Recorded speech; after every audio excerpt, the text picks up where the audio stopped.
I had been camping alone for years, but the trip I took in the summer of 2019 still sits in my mind like a weight I can't shake. I was 28 back then, living in Oregon, and I had this habit of driving out to different states whenever life felt too loud.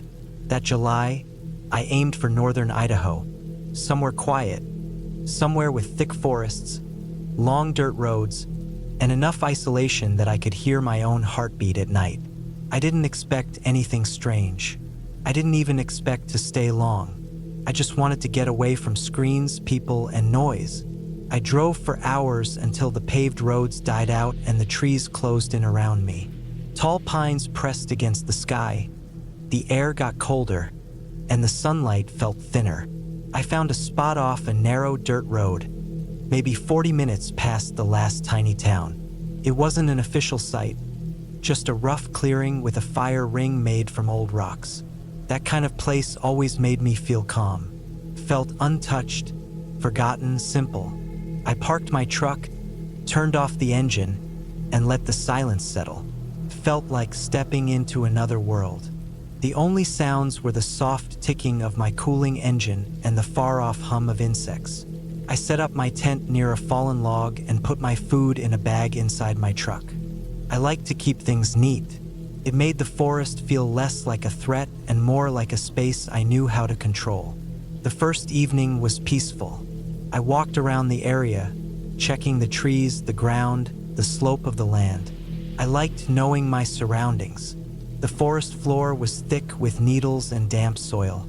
The air smelled like sap and old wood. A small stream ran about 100 yards behind my camp, slow-moving and shallow. When the light faded, I made a small fire and sat there for hours, listening to the crackling and feeling the heat on my face. I didn't think about anything important. I just watched the flames twist and fall apart. I slept well that night. The forest was quiet. I woke up early the next morning, stretched, ate a simple breakfast, and decided to hike deeper into the woods. I didn't bring much, just water, a knife, some snacks. I followed the stream for a while, moving uphill, stepping over fallen branches and rocks. The air had that cold mountain feeling even in the summer. Everything felt normal, calm, almost safe. But around noon, something changed. It wasn't dramatic. It was small, so small it almost felt stupid to notice, but the woods got quiet in a strange way. Not the usual peaceful silence. This was a pressured kind of quiet, like the air itself was waiting for something. I couldn't hear birds anymore. I couldn't hear insects. Even the breeze felt thin. At first, I thought maybe I imagined it. Maybe I walked into an area with fewer animals. But as I kept going, that quiet followed me, stuck to me like a shadow. I tried to shake the feeling by focusing on the trail I was cutting through the brush, but the hairs on my arms stayed raised. About 2 hours into the hike, I noticed the first sign that something wasn't right. A tree trunk had a long, fresh scrape down the side. It wasn't a claw mark, too smooth. It looked like something sharp had dragged against it recently. The wood underneath was pale and raw. I crouched down and looked closer. It wasn't weathered at all. Whatever made that mark did it not long before I arrived. I tried to tell myself hunters sometimes dragged equipment or metal against trees, but the angle didn't make sense. It ran too high, almost shoulder height on me. I stood there for a minute, staring at it, feeling the forest pressing in around me again. I kept hiking, but I moved slower, more careful. I kept glancing over my shoulder even though I saw nothing but the same endless pattern of trees. After another half hour, I found the second sign. A small piece of cloth was stuck on a branch, a ripped bit of faded green fabric, like from an old jacket. It fluttered lightly even though the air barely moved. It looked out of place, wrong. It made my stomach tighten because there was no reason for it to be there, snagged so cleanly. I didn't want to keep going, but turning back felt worse, like whatever was causing those signs would be behind me the whole walk back. But I couldn't stay out there all day, so I finally forced myself to return to camp. Every few steps, I felt the urge to look around. The forest still didn't make a sound. By the time I reached my campsite, the sun was dropping. The air had cooled fast. I built another fire and tried to relax, but my nerves were tight. I kept noticing little things. The slight movement of bushes when there was no wind. The feeling that something was past the tree line watching me. The shift of shadows that didn't match the firelight. When the sky turned dark, the quiet grew thicker. Usually nights in the woods are full of noises. Rustling, distant calls, insects. But that night sounded hollow. I sat by the fire, staring into the trees. The longer I stared, the harder it was to tell if I was seeing shapes or just imagining them. My mind kept replaying the scrape on the tree, the piece of cloth. I tried to shake the feeling, but it sat deep in my chest, heavy and cold. Hours passed. The fire burned low. I should have gone to sleep, but something in me refused. I felt exposed, like closing my eyes would let something step closer. I kept adding small sticks to keep the flames alive. I couldn't see far beyond the light, but I sensed movement out there, subtle and slow. Around midnight, I heard it. Not loud, not sudden, just a soft, steady sound of twigs breaking in a pattern that matched footsteps. Human footsteps, heavy enough to break dry sticks, slow enough to be deliberate. My entire body froze. I didn't move. I didn't breathe. The steps didn't come straight toward me. They circled, always just at the edge of the darkness, always staying hidden. Whoever or whatever it was knew I couldn't see them. They took their time, never rushing. It felt like they were studying the camp, studying me. I sat there for what felt like hours, muscles shaking, hands sweaty. The footsteps faded eventually, drifting deeper into the forest. I didn't sleep at all. I waited for dawn like it was a lifeline. When the sunlight finally touched the tops of the trees, I packed my things faster than I ever had in my life. My hands were shaking so badly I dropped half my gear. I kept scanning the woods, expecting to see someone standing there, watching, but nothing moved. Nothing made a sound. As I loaded the last of my bags into the truck, I noticed something that froze me completely. In the soft dirt behind my tent, near the spot where I'd walked back and forth all night, there were footprints. Not mine, larger than mine, deep, fresh. They led from the trees straight toward my tent, stopping just a few feet from where my head had been while I sat awake. Then they turned and backed away into the woods. My throat tightened as I stared at them. They were real, not imagined. Someone had walked right up to my camp in the middle of the night, close enough to reach me if they wanted. They hadn't spoken. They hadn't revealed themselves. They had just watched. I got into my truck and drove away without looking back. The farther I went, the more sound returned to the world. Birds, insects, wind. But my heartbeat didn't settle. Even when I reached the highway, I kept checking my mirrors, half expecting to see someone following me. When I finally reached home hours later, I sat in the driveway and didn't move for a long time. The forest smell was still on my clothes. The image of the footprints wouldn't leave my mind. I knew they were real. I knew someone was out there in those woods, moving quietly, watching people who didn't know they were being watched. I still camp sometimes, but never alone. Never in places without other people nearby. And whenever I wake up at night to some rustling in the trees or a stick snapping in the dark, I can't help but picture those footprints behind my tent, and the silent way whoever made them had walked around me for hours. I tell myself it was just some hiker, maybe a hunter, maybe someone lost, but the truth is simpler and harder to accept. Someone had chosen my campsite that night, not by accident, not by mistake, but with purpose. I will never know what they wanted or why they crept so close without showing themselves. But I know one thing with absolute clarity after that trip to Idaho. The scariest thing in the wilderness isn't nature. It's the people who know how to hide in it.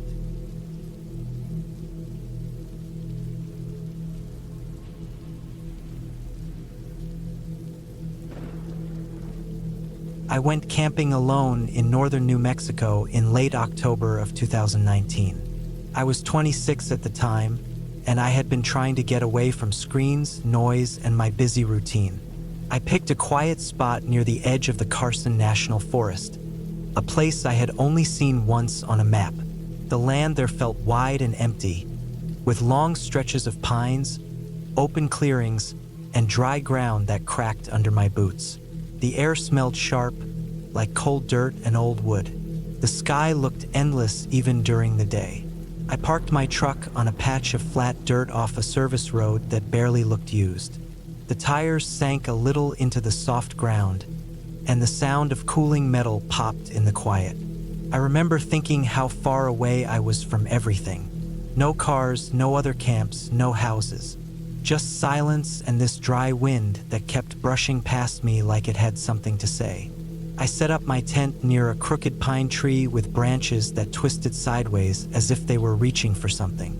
I placed my food in a locked container inside the truck, checked the straps on my pack, and then walked a small loop around the area just to get familiar with the space. The dirt looked old and untouched, except for a few deep hoof prints that didn't match the size of deer.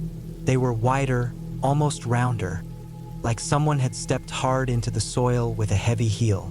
I didn't think much of it, telling myself the ground out here distorted prints easily. As the sun lowered, I set up a small fire using dry sticks I gathered. The flames looked weak at first, then grew stronger as I fed it thicker pieces. The orange glow felt comforting. My tent looked tiny in the dim light, the canvas shaking a little every time the wind swept across the clearing. I ate a simple meal, sitting on a folded blanket inside my tent doorway, watching the fire settle into red coals. The smell of smoke stuck to my clothes and hair. When the light finally disappeared, everything dropped into darkness fast. Not city darkness, not backyard darkness, just a deep, heavy black where shapes disappeared completely. My fire was the only thing that held back the night, and even that felt small. I sat inside my tent after putting out the fire, listening to the fabric shift and the wind tug at the seams. It took a long time for my breathing to settle enough for sleep. I woke up sometime after midnight. I didn't know what time exactly, but the air felt colder, and the darkness seemed even heavier. What woke me wasn't a sound, but a feeling, like pressure in the atmosphere, the same way the air feels right before a storm. My stomach tightened for no reason. I lay very still on my sleeping pad and listened. At first, there was nothing but the faint rustling of branches. Then I heard movement. It wasn't far. Came from the tree-line behind my tent. Slow steps, something heavy pressing the ground in a steady pattern. I held my breath without meaning to. The steps weren't smooth like a deer or quick like a coyote. They were spaced strangely, slow, uneven, almost as if something was adjusting its weight with each move. The sound grew clearer in the cold air. Dry leaves shifted. A twig snapped. Then another. I felt the hairs on my arms rise. Something about the rhythm of the footsteps felt wrong. I stayed still, counting each heavy step, and then everything went quiet again. The sudden silence felt even worse. I didn't want to unzip the door or shine my light outside. I didn't want to make a single sound. Then I heard breathing. It was faint at first, almost lost in the wind, but it grew clearer. It wasn't the kind of breathing that came from an animal with a snout. It sounded rougher, more strained, almost like someone trying to breathe through a dry throat. The breathing came from the opposite side of the tent, the side I couldn't see. I froze completely. I could picture something standing just a few feet from me, but I couldn't understand how something so large had moved around the tent so silently. The breathing grew slower, as if whoever or whatever stood there was listening for something inside the tent. The fabric moved slightly, only a few inches, like wind had pushed it, except there was no wind at that moment. My pulse hammered so fast I could hear it in my ears. The breathing stopped suddenly. Then the footsteps returned, but this time they moved away, fading deeper into the trees. They kept the same strange, uneven rhythm. Heavy, then light, then heavy again, as if something walked on feet that didn't move the same way. Took a long time before I convinced myself to move. When I finally grabbed my flashlight, my hand shook so badly that the beam trembled. I didn't unzip the tent until the sky started to brighten with early morning light. The moment I stepped outside, the air smelled sharp and cold. I scanned the clearing, the ground, the trees. Everything looked normal until I saw the prints.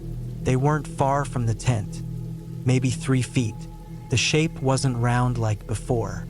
It looked like the print of a bare foot, but twisted.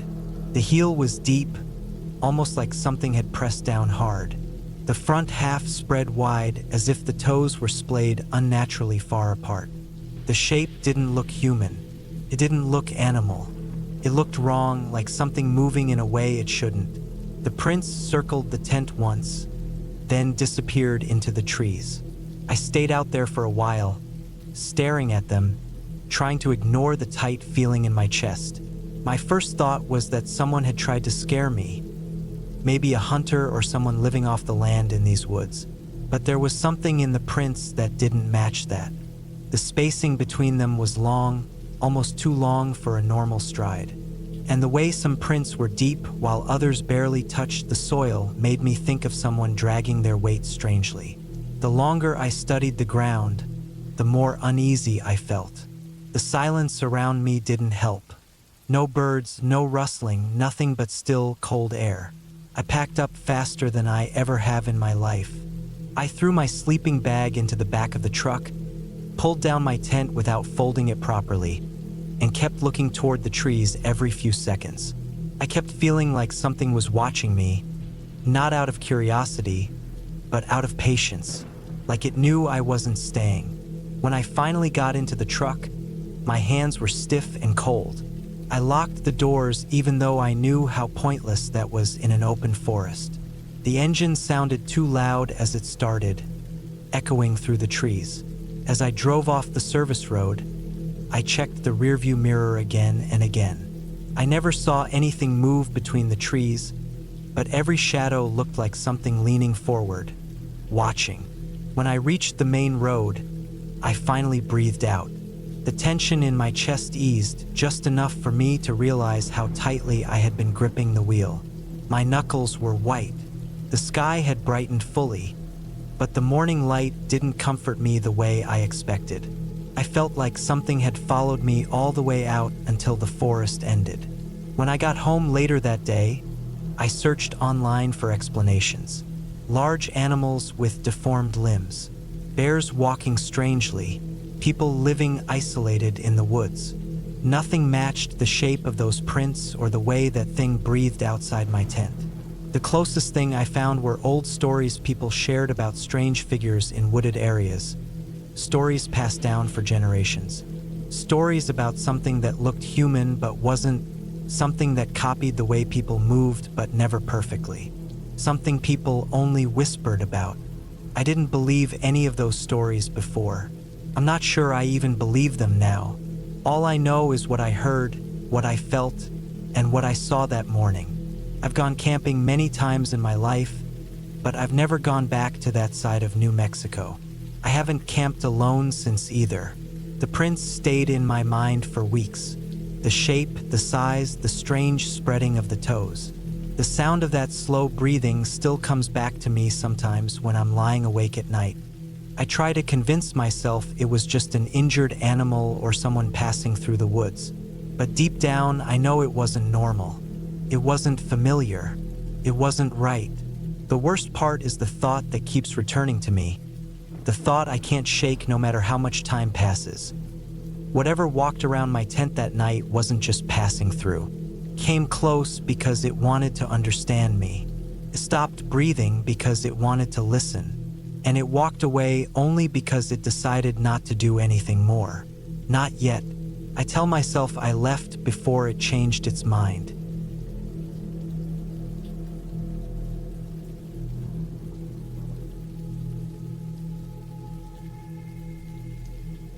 I had picked a lonely stretch of national forest in northern Idaho for the trip, far from the usual campgrounds and weekend crowds.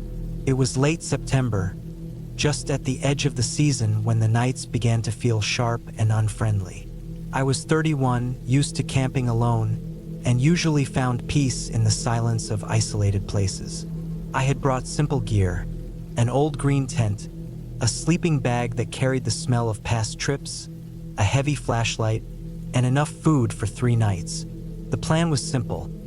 Stay off the main trails, set up near a small lake I had seen on maps, and spend a few days away from everything. Rain started long before I found a flat spot, which made the ground soft under my boots. By late afternoon, the trees were dripping like they had been sweating all day.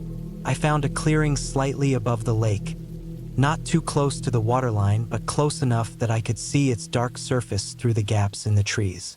The sky had that dull gray look that made it impossible to tell where the clouds ended and the mountains began. My clothes stuck to my skin as I set up the tent, the fabric catching the wind and slapping my hands every time I tried to pull it tight. The forest felt heavier in the rain, like everything smelled stronger. Mud, pine, and the earthy scent that rises when wet leaves rot. By the time I finished setting up, the rain had turned into a steady sheet. The air felt cold enough to see my breath at times. The forest around me blurred into dark outlines, and the lake looked like something painted in deep ink. I ate a quick dinner, sitting under a small tarp I had tied between 2 bent trees. My boots were soaked, and every sound, every drip, every gust, seemed louder than it should have been. That was always the strange thing about camping alone in rain. The noise never stopped, not for a second, and it messed with the sense of what was close and what was far. As the sky darkened, I got this uneasy feeling that something was off. Not supernatural, not anything like that. Just the quiet instinct that maybe I had picked a place too far off the beaten path.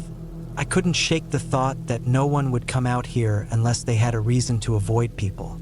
I tried to push the thought aside. It was only rain, only a lonely night, nothing unusual. I climbed into the tent as the forest slipped into full darkness. The sound of the rain hitting the thin roof became a constant hiss. I lay on my back, staring at the dim outline of the tent ceiling, feeling the cold air seeping through the fabric. The rain made it hard to tell if anything was moving outside, and that bothered me more than I wanted to admit. Every shift in the wind felt like footsteps. Every heavier drop of rain felt like it came from something brushing against the tent. I kept telling myself it was nothing. Hours passed, though it was impossible to know how many. My flashlight sat near my hip, the only comfort in the darkness. The forest had a strange rhythm that night. The rain would swell, crash harder on the tent, then fall into a softer pattern. My ears kept trying to pick out anything different, any sound that didn't match the rain. Eventually, something did. It was faint, almost hidden, but it was there. A soft thud of weight on wet ground. Then another. Slow, not rushing, not stumbling. Just footsteps, steady and confident. They didn't get closer at first. They just moved somewhere nearby, behind the trees, like someone walking a careful circle around the camp. I lay still, trying to tell myself it was a deer, maybe an elk. But the steps were too deliberate, too spaced, and too heavy for that.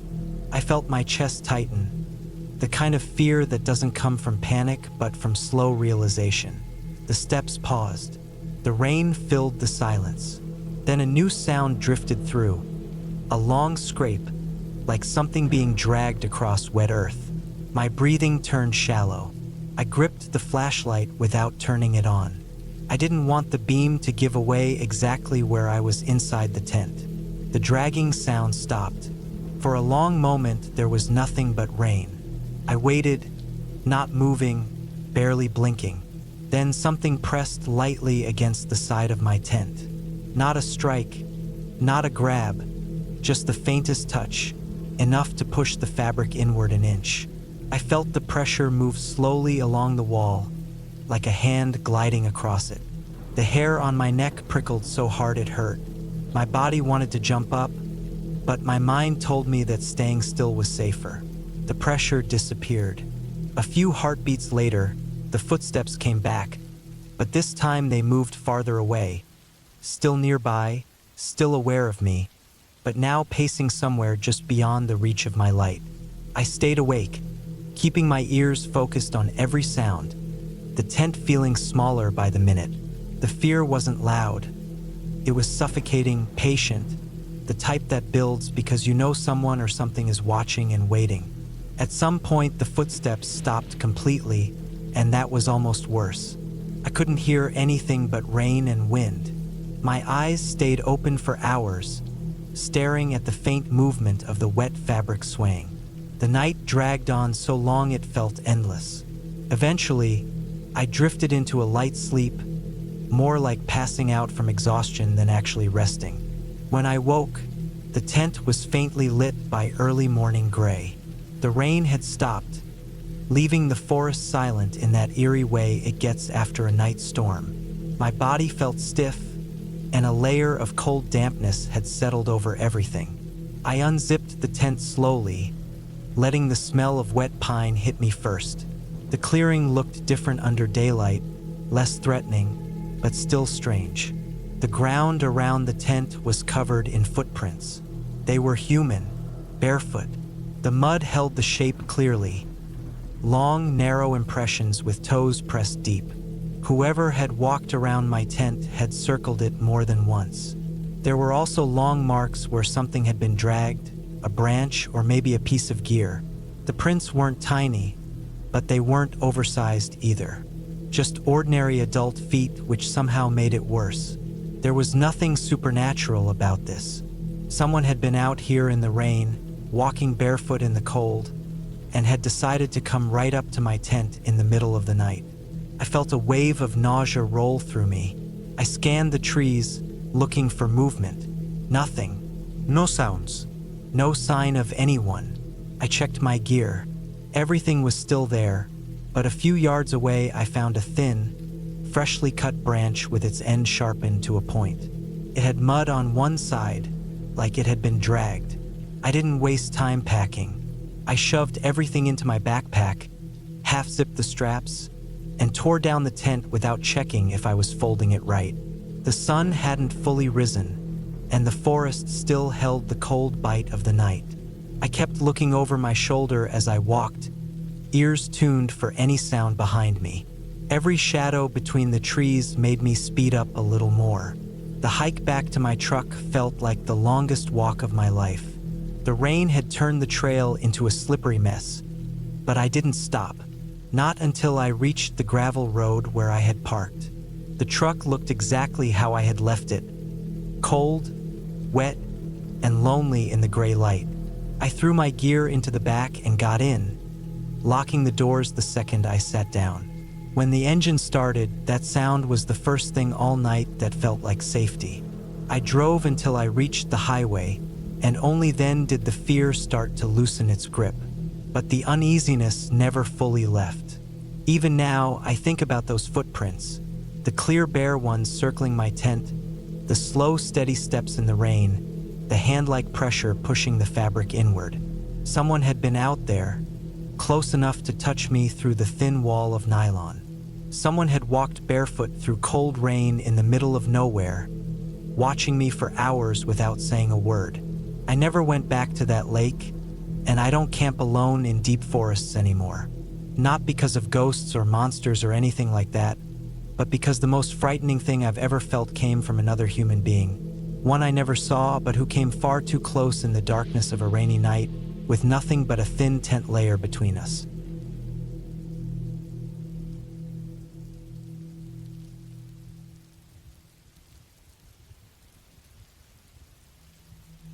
I drove out to a quiet stretch of woods in northern Wyoming in the late summer of 2019, a place I had only visited once before on a short hike.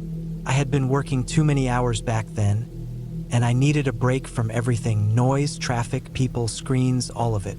I packed my small tent, a sleeping bag, a knife I always kept in the glove compartment, a flashlight, 2 extra batteries, and enough food and water for 2 nights. I wanted peace, and out there, I expected nothing but wind in the trees and the smell of dry pine needles. The road leading to the clearing where I planned to set up camp was rough, full of small dips and rocks that made my old SUV rattle each time I went over them. The sun was still up, but a layer of orange haze had formed on the western horizon, reminding me that night wasn't far off. When I parked, the air was dry and still, the kind of stillness that makes you stand quiet for a moment because you don't want to disturb it. I walked around, picking a spot under a tall pine tree where the ground was mostly flat and not covered in sharp stones. As I pitched the tent, a faint smell of smoke drifted by. It wasn't campfire smoke, more like an old smell, something carried from far away by the wind. I scanned the area, but there was no sign of anyone else. No vehicles, no footsteps, no sound of branches snapping under boots. Nothing. I pushed it aside, thinking maybe it was from some distant cabin or maybe even from a small wildfire that the rangers already knew about, because things like that were common in the dry months. After setting everything up, I walked further out to explore before the daylight disappeared. The forest floor was covered with brown needles, small pine cones, and rough patches of dirt. The woods stretched far into the distance with the trees spaced enough that you could see ahead but still feel closed in. I kept wandering until the sky started dimming and a cold breeze swept through the branches. The temperature dropped quicker than I expected. I turned back, feeling that tiredness in my legs that comes after a long day, and I looked forward to a quiet night in the tent. By the time I got back to camp, the sky had gone a dull blue-gray. I sat on a log I had dragged over and ate a simple meal, listening to the cold wind push through the tops of the trees. The stillness was more intense after the sun went down. The woods felt heavier at night, as if every dark shape hid something. I tried to relax. That was the whole point of coming here, to calm down, not spin myself up with thoughts. Around an hour into the darkness, I noticed something strange. While I was adjusting the zipper on the tent, I felt like there was movement far beyond the trees on my right side. Something faint, but enough to pull my attention. I stood still, trying to see through the darkness. My flashlight was on the log, but I didn't want to grab it yet. I listened, but the wind had quieted, and there was no sound now. My heartbeat started to speed up. I kept looking until my eyes hurt from staring into nothing. I forced myself to sit back down and breathe. The woods play tricks on people. Shadows move even when nothing is there. But that tight feeling in my chest didn't go away. I finished eating and put all my food inside a small metal box I brought to keep animals away.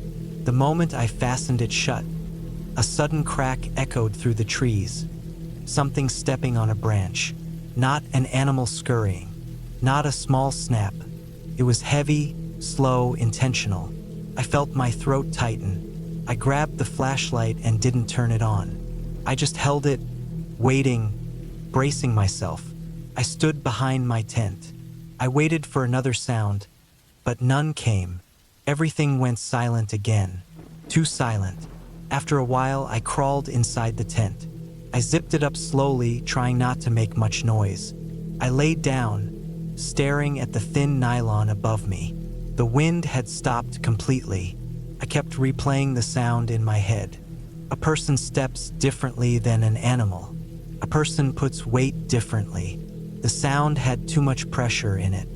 Too much weight for a deer or even a large animal. Sleep didn't come easy. Every few minutes, my eyes would shut. Then I'd jerk awake again. The ground felt colder than it usually did, and even inside the sleeping bag, I felt tense. At one point, around what I guessed was past midnight, I heard a soft dragging sound somewhere outside. It wasn't metal. It wasn't a branch. It sounded like fabric brushing along the forest floor or something being pulled slowly, like a foot sliding when someone doesn't lift their leg properly. My body froze. I didn't move a muscle. I kept my breathing as quiet as I could, trying to figure out what direction the sound came from. It stopped suddenly, leaving me with that electric feeling of fear that spreads through your chest and makes your fingers cold. Minutes passed. Nothing else happened. Eventually, exhaustion forced me to sleep. When I woke up early the next morning, the sunlight was weak and pale. I stepped out of the tent and scanned the clearing. My chest tightened when I saw the ground. To the right of my tent, maybe 15 feet away, there were footprints in the dirt. They weren't animal tracks. They were the shape of boots, uneven, with one foot dragging slightly behind the other, leaving a long smear in the soil. I felt a heavy chill go down my spine. Someone had been standing near my camp in the night. Someone had walked around without saying anything, without making themselves known. Someone had stopped close enough to my tent that I should have heard breathing if I hadn't been asleep.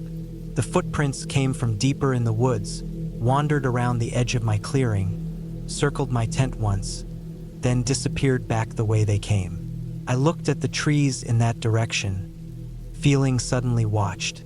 I packed my gear slower than I probably should have because I was trying to stay calm. I kept looking over my shoulder again and again, expecting to see someone standing there. I decided I wouldn't stay a second night. I didn't care why the person had been there. Everything about it felt wrong. The dragging step, the silence, the fact they walked around my tent instead of passing by. I stuffed everything into the back of my SUV and slammed the door shut. The sound echoed too loudly, bouncing off the trees. As I started the engine, I saw something in the far distance between the tree trunks. A shape, tall, motionless, person. They stood with one shoulder slightly dropped, like they were leaning or injured. Their head was tilted down, and even though I couldn't see the face, I knew they were looking toward me, not moving, not turning away, just watching. I felt a cold wave of fear wash over me. I drove out of there faster than I should have on such a rough road.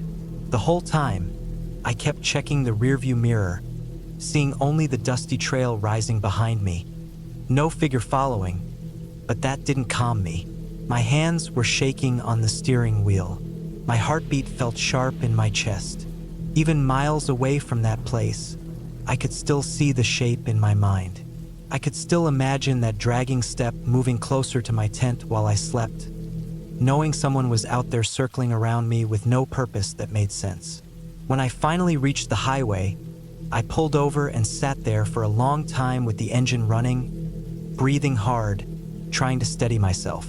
I felt embarrassed for feeling so shaken, but fear doesn't care about pride. The truth was simple. Someone had been out there in the woods with me, walking around in the dark, moving silently, dragging one foot like their leg was injured or stiff, watching the only camp in that clearing. I never went back to that part of Wyoming again. I still don't know what that man wanted, why he wandered around my tent, or what he planned to do if I had stepped outside. But I do know one thing clearly, as clear as the moment I saw him between the trees. He wasn't lost.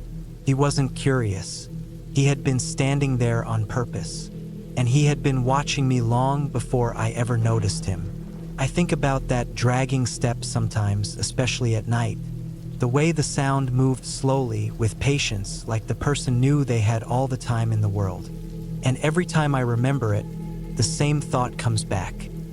If I hadn't woken up when I did, or if I had stayed another night, I don't think I would have ever found out what he really wanted. I think he would have shown me.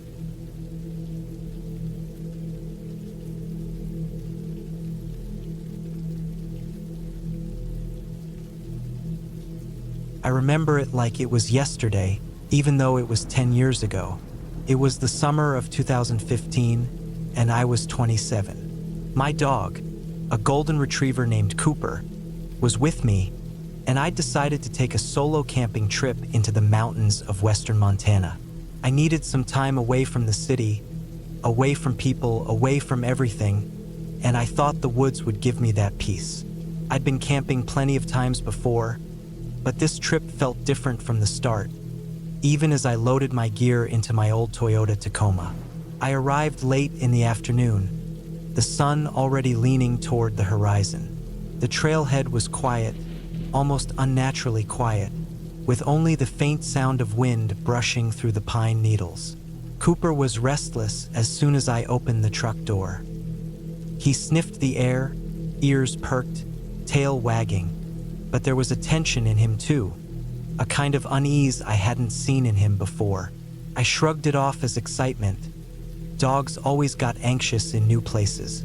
I followed a narrow dirt path into the forest, hiking for about 2 hours until I found a small clearing by a creek.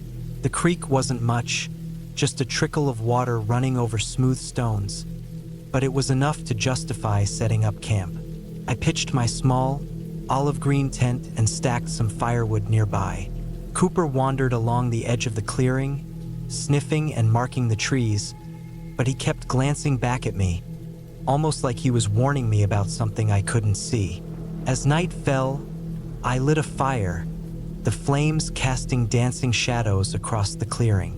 The smell of wet earth mixed with the smoke, and the occasional snap of a branch in the distance reminded me that I wasn't entirely alone. I fed Cooper and set up my sleeping bag, thinking I'd be fine.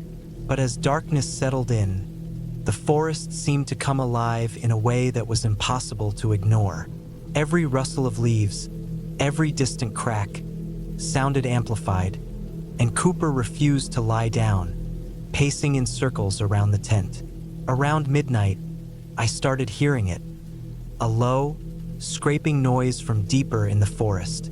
At first, I thought it was just the wind brushing against fallen branches, but then I realized it was rhythmic, deliberate, like something dragging itself across the ground. Cooper stiffened, hackles raised, and a low growl rumbled in his chest. My heart rate spiked. I grabbed my flashlight and swept the beam through the trees. Nothing, only shadows. The scraping stopped for a while, but then it started again, closer this time. Cooper began barking, sharp and frantic. I grabbed my small camping knife and shone the flashlight toward the noise. That's when I saw movement. Just a shadow low to the ground, weaving between the trees, moving unnaturally fast. My breath caught in my throat. I told myself it was probably a deer or a bear, but my gut said otherwise. The way it moved was wrong, not like any animal I'd ever seen. Cooper barked again, louder this time, and darted toward the tree lean, growling ferociously. I ran after him, flashlight shaking in my hands. He disappeared into the dark trees, and I followed, tripping over roots and rocks. Then I saw it clearly just for a second. A figure, hunched and moving with terrifying speed, darted between the trees, following Cooper.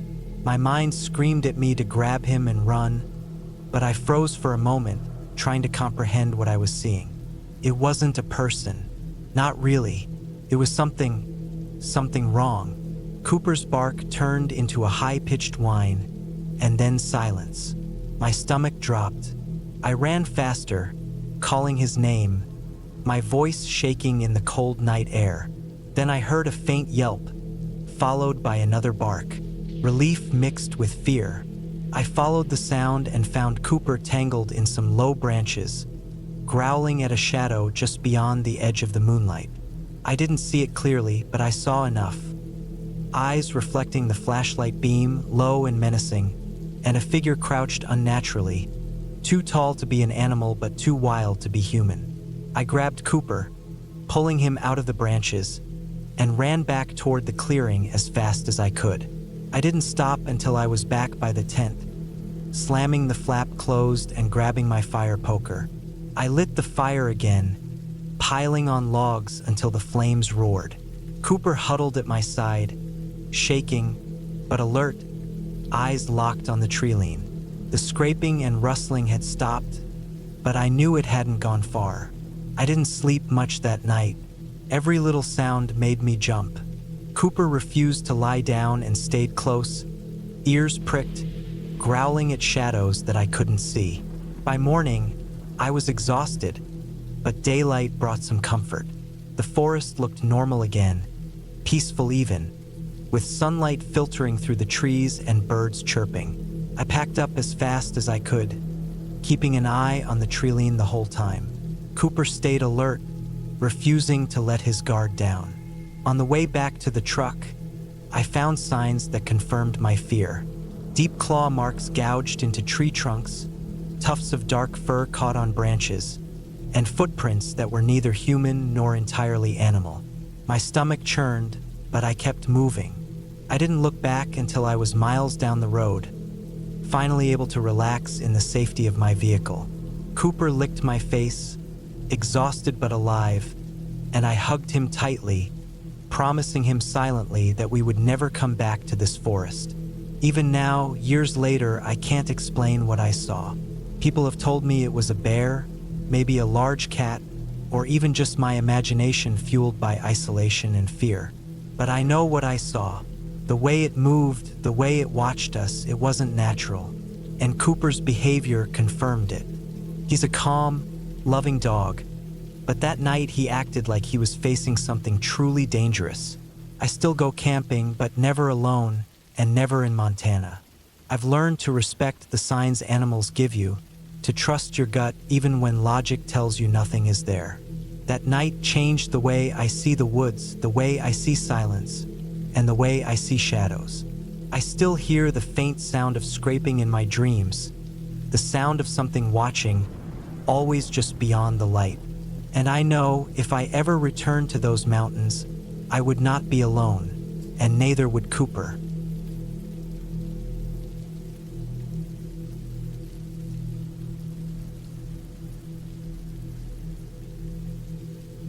I went hunting alone in the fall of 2018, deep in the northern woods of British Columbia. I was 31 at the time, feeling confident enough to take a weekend trip without anyone joining me. I had been hunting since my early 20s, and I liked the stillness of the trees. The slow way time moved in the forest, the heavy smell of pine and cold soil. I had taken time off work, packed my old truck with gear, and driven hours away from the nearest town. Felt good to leave everything behind. It always did. I reached the area late in the afternoon, a place I had only visited once before. It wasn't an official campsite, just a small clearing close to a dried-out riverbed. The air had a sharp chill in it, the kind that sits lightly on the skin but brings a warning that night will feel colder. The sun was sinking fast, making the tree line look like a dark wall. I set up my small tent, unpacked my supplies, and walked around the clearing to stretch my legs after the long drive. The forest around me looked untouched, dense, quiet, and thick with fallen needles. It felt peaceful, and for a while, that peace made me forget how isolated I really was.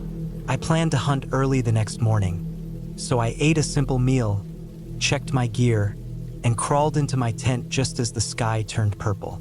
The first night passed without anything strange. I woke up a little before sunrise, the cold, thin air stinging my nose, and went out to start the day. I moved slowly and quietly, watching the faint shapes of trees as the sky brightened. The forest felt empty, almost too empty. I didn't hear the usual rustling or distant animal calls I expected in the early morning. It didn't worry me at first. Sometimes the woods just felt still. I hiked for hours, moving farther from my campsite. The ground was uneven, covered with roots and soft patches of dirt. The smell of wet leaves grew stronger after some light morning frost began to melt. I found tracks here and there, but none fresh enough to follow. The silence continued, heavy and strange. Eventually, I stopped beside a fallen log to rest and drink some water. That was when I noticed something odd. There were fresh boot prints in the soft dirt near the log. They weren't mine. They were larger and deeper, like someone heavier had stepped there recently. The track was clean, meaning it couldn't have been more than a few hours old. It caught me off guard, because I had not seen any vehicles or campers on my way in, not even an old tire mark or leftover fire pit.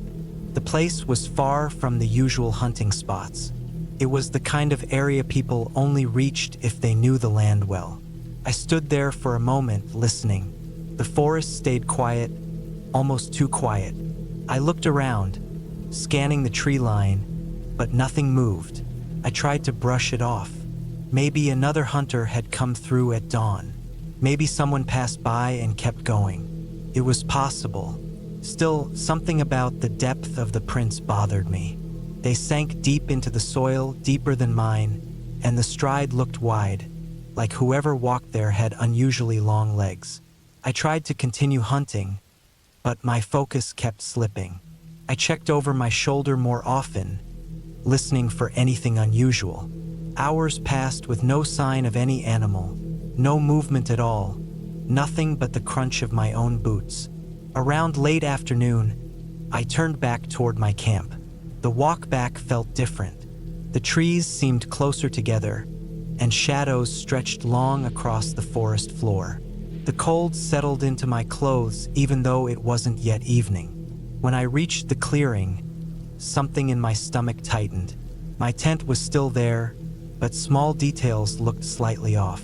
My backpack, which I had left zipped shut, had the zipper a few inches open. My water bottle, which I always kept beside the tent flap, was lying on its side. Nothing was destroyed or taken, but it felt like someone had touched my things, maybe even looked through them. A thick, uneasy feeling spread through me. I checked inside the backpack, making sure nothing was missing. My food, tools, notebooks, everything was still in place. It didn't make sense. There was no wind strong enough to move the bottle or open a zipper. No animal would do something that neat. It looked like human hands had done it. My mind raced for explanations, but none felt good. I decided to keep calm, even though the sun was already lowering behind the trees. I gathered wood for a small fire and made something warm to eat. The heat helped settle me a little, but that uneasy feeling never really went away. I kept scanning the edges of the clearing, half expecting to see someone standing among the trees. The longer I stayed out there, the more I realized the silence wasn't right. Even at dusk, there should have been birds or small sounds of life. Instead, the forest felt drained, as if something had pushed everything else away. I finally crawled into my tent after putting out the fire. I lay inside my sleeping bag, listening to the faint tapping of cold wind against the fabric. My heartbeat felt too loud in my ears.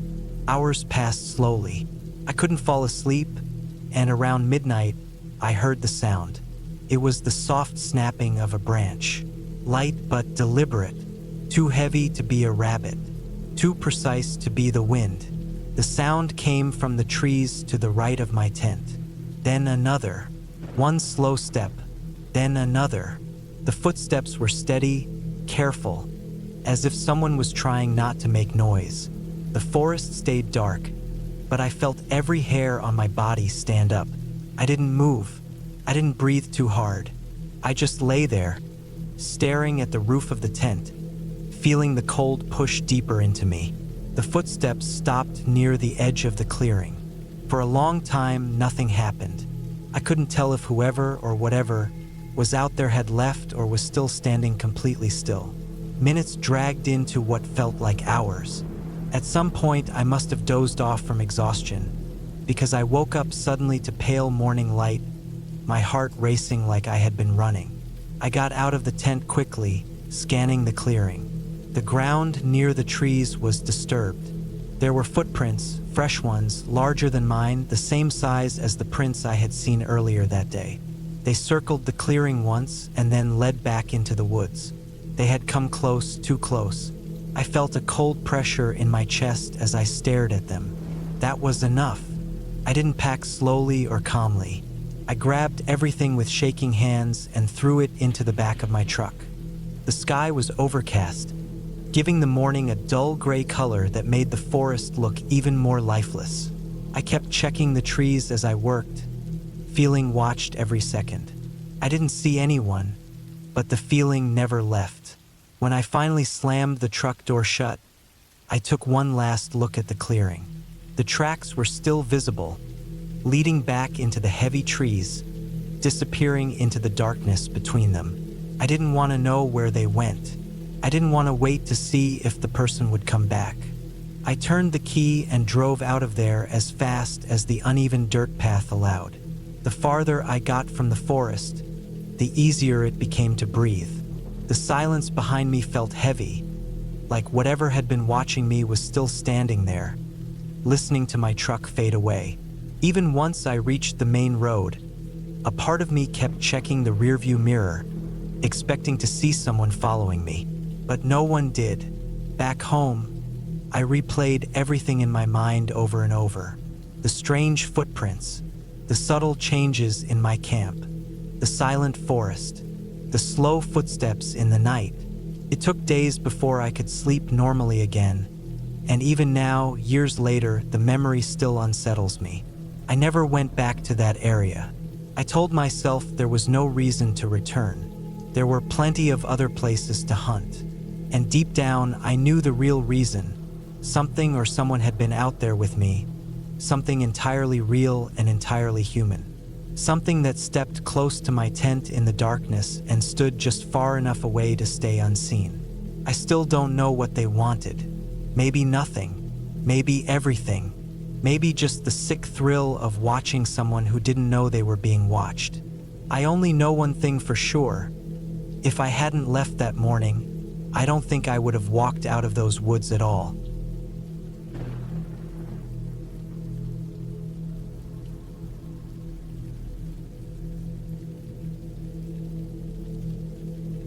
I still think about that night sometimes, even though years have passed. It was the summer of 2018, and I had just turned 24. I wanted a quiet weekend away from people, away from noise, away from everything. I picked a place far from any city, an old forest area in northern Idaho, a little spot I found on a small hiking forum. Most people didn't go there because the road was rough and there were no official campsites, just old fire pits and a few flat spaces where you could place a tent. That's exactly what I wanted: silence and open space. I left early in the morning and drove for hours until the paved road turned into gravel, then dirt, then something that barely looked like a path. My car bounced over rocks and potholes. Branches scraped the sides, and I kept checking my mirrors because I knew if my car broke down there, I would have to walk miles for help. When I finally reached a clearing, I parked beside a small hill and stepped out. The air smelled like pine and cold soil. The sun was bright but soft, like it was trying to warm the ground but never fully could. I walked around the area to get a feel for it. The trees were tall and close together, their trunks dark and rough, with thin branches bending in odd shapes. There were old burn marks on the ground that looked like someone had made a campfire there maybe months or even years earlier. I found a flat spot just far enough from the trees to feel open, but close enough to not feel completely exposed. I set up my tent slowly, taking my time, making sure the stakes were deep and the rain fly tight. I gathered wood, sorted it into small sticks and thicker logs, and got everything ready before the day cooled off. By the time evening came, everything felt still. The forest around me was calm in that heavy way, where it feels like everything is watching you but nothing is making a sound. I cooked a simple meal on my little stove and sat by the fire until the sky turned purple, then dark blue, then almost black. The stars came out slowly, sharp and cold looking. It was one of those nights where you feel the weight of the sky above you, like you're too small and too alone under it. I eventually crawled into my tent and lay down on my sleeping bag. I left the outer door slightly open to let some cool air inside, since the day had been warm. I tried to sleep, but at first my body just felt too awake. I kept shifting around, adjusting the pillow, adjusting my blanket, listening to the fire crackle outside. After a while, the fire settled into low glowing embers, and the small sounds of the forest came back. Leaves moving, small animals pushing through grass, little cracks in the distance that came and went with the wind. I must have dozed off because I don't remember the moment I fell asleep. But I do remember the moment I woke up. It was sudden. My eyes opened like something had snapped inside my head. I didn't know why at first. The tent was dark, and the air felt colder than before. My breath came out in thin white clouds. I stayed completely still, my ears straining for some sound that would explain why I was awake. Then I heard it. Not footsteps exactly, more like slow movement through the brush. A steady, dragging sound mixed with the soft crunch of leaves. It wasn't a deer. Deer move lightly and fast, and when they stop, they freeze completely. This sound was heavier, more deliberate. It moved with a slow rhythm, pausing for a few seconds, then dragging again, then pausing. I felt the muscles in my arms tighten. I didn't move or sit up. I just listened, trying to understand how far away it was. It wasn't right next to the tent, but it wasn't far either. Maybe 20 or 30 feet, close enough that I could hear branches being pushed aside. I lay there, staring at the fabric of the tent, waiting for the sound to fade.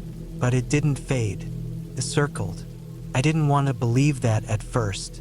I told myself it was just an animal wandering around. But the sound wasn't random. It moved in a path around me. Left side, behind me, right side, pausing, dragging, pausing again. Like someone walking slowly in a circle around the tent while trying not to step on something loud. My heartbeat felt like it was shaking the entire sleeping bag. I tried to breathe quietly, but every small breath sounded too loud in the silence. The cold air outside made everything sharper, like the darkness itself was listening. I thought about shouting, but there was something about the way the sound moved that made me feel like silence was the only thing keeping me safe. I didn't want whatever it was to know I was awake. Minutes passed, or maybe it was longer. Time felt strange. The sound kept circling, sometimes stopping for so long I thought it was gone, then starting again on the opposite side of the tent. At one point, there was a faint scraping sound, like fingers or something thin brushing against bark. That was when it hit me. This wasn't an animal. Animals don't move like that, and they don't circle tents quietly for long stretches of time. Something else was out there. I kept my eyes open, staring at the faint shape of the tent wall. I could feel every beat of my pulse in my throat. Then the sound stopped again, but this time the pause felt different, heavier, like the air itself was waiting. Then I heard a soft exhale. Not mine, not an animal, a human. It was faint but clear. A slow, controlled breath, the kind someone makes when they are trying not to make noise. The breath came from the back of the tent, only a few steps away. My whole body froze. I didn't blink. I didn't swallow. I didn't even breathe for a second. I just lay there, listening, trying to steady my mind, telling myself not to panic. The breath came again, then footsteps. This time actual footsteps. Slow, careful steps moving away from the tent. Not quickly, not running, just walking calmly back into the trees. The forest fell silent after that. Completely silent. I waited for hours before the sky finally began to lighten. When the first pale light touched the tent fabric, I finally forced myself to move. My hands were stiff, and my legs felt weak when I stepped outside. The ground around my tent told the rest of the story. There were footprints in the dirt, human footprints. Not boots, not hiking shoes, bare feet. The prints circled my tent again and again. A messy loop made by someone who had walked around me for a long time in the dark. On a fallen log nearby, there were marks. Long scratch-like lines that looked like they were made by a tool or a rock. And on the top of the log, pressed into the dust, was a single handprint. Large. Too large to be mine. I didn't pack slowly. I didn't eat. I didn't even look around more than I needed to. I threw everything into the back of my car, kicked dirt over the fire pit, and drove out of that place faster than I should have on roads like that. I didn't stop driving until I reached a town with people, cars, lights, anything that didn't feel like the cold silence of the night before. And the ending was simple. Nothing followed me. Nothing strange happened afterward. And no reports came out about any missing people or dangerous criminals in the area. No mystery was solved. No explanation was ever found. But the ending was also clear in a different way. Someone had found me out there. Someone who didn't speak, didn't run, didn't try to break in or hurt me directly. Someone who simply walked around my tent slowly in the darkness, breathing quietly, watching. Someone who chose a place with no nearby homes, no cell service, no quick escape. Someone who watched me sleep without saying a word. And that, in the most realistic way, was worse than any ghost story I had ever heard. It taught me something I will never forget. When you camp alone in a place far from everyone, the scariest thing you can meet out there isn't the forest or the dark or your imagination. It's another person who knows you're alone. I haven't camped by myself since.